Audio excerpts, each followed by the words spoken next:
As soon as Deontay Wilder blew away his frankly woeful mandatory challenger Bermane Stiverne on Saturday night in New York, you could just tell this was going to happen. A hyped-up Wilder would inevitably call out Joshua, a hyped-up American crowd would inevitably get behind him, and some of the hyped-up US media would inevitably come out with a fair bit of rubbish as a result.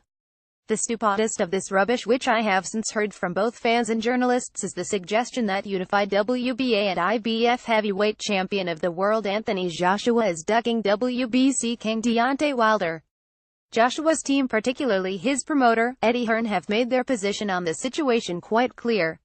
They will fight Deontay Wilder. They're quite happy to do it, in fact, but they want to wait until next summer.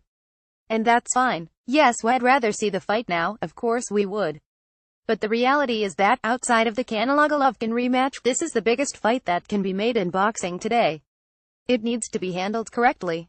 Joshua Wilder needs the biggest venue, build-up and purses it can possibly acquire in order to do it justice as the true super fight that it is. However, this does not mean it's okay for us to wait several years for this matchup. If it gets delayed to 2020, 2019 or even the back end of 2018 without very good reason, then we should start kicking up a fuss.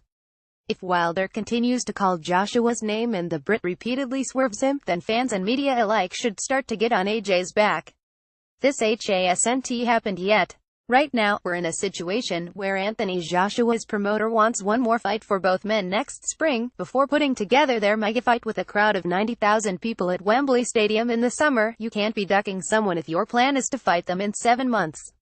And let's not forget, in Anthony Joshua's 19th fight, he overcame long-reigning ruler of the division Vladimir Klitschko, despite being inexperienced at the time.